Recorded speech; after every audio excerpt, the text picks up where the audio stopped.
Tom Benson fires Arnie Fielkow. Yeah, shocking at first blush until you realize some of the things behind this. Saints Executive Vice President of Administration Arnie Fielkow was fired by Saints owner Tom Benson today, ending a 6-year association with the organization.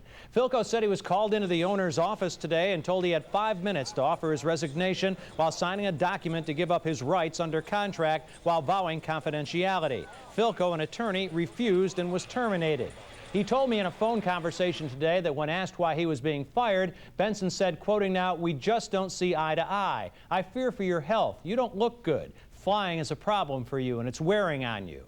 The real reason may lie in a later response when Fielkow said to Benson, "I never hurt you." Benson replied, according to Fielkow, "You hurt me 2 months ago." It was 2 months ago when Benson was relocating the team to San Antonio that Fielkow pushed legislators who may have helped push the NFL into telling the Saints owner against his protestations that he had to play 4 games in LSU's Tiger Stadium. The first of those will be a week from this Sunday.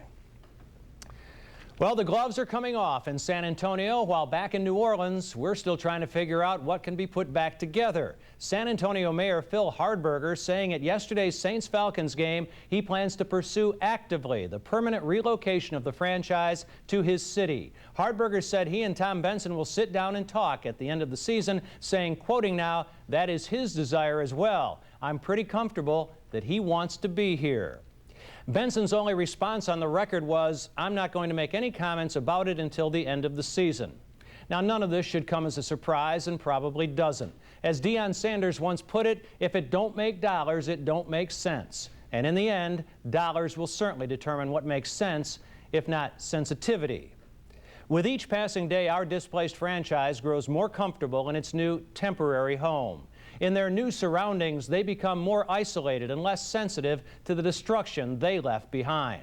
That's easy to understand if you don't live here, if you don't see the ravaged landscape with your own eyes, if you don't live with the uncertainty every morning brings, the fears that interrupt every night.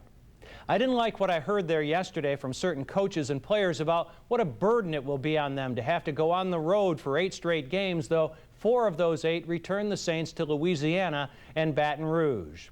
There are so many legal, financial, and political forces in play that no one can possibly say if those 4 games in Baton Rouge will be the prelude to a season-long homecoming next year while the Superdome is being repaired, or a brief hug to say goodbye to fans who embraced them for 4 decades. If the measure of a man's life at its conclusion is his bank account, then a move to San Antonio would most likely make more dollars and make more sense.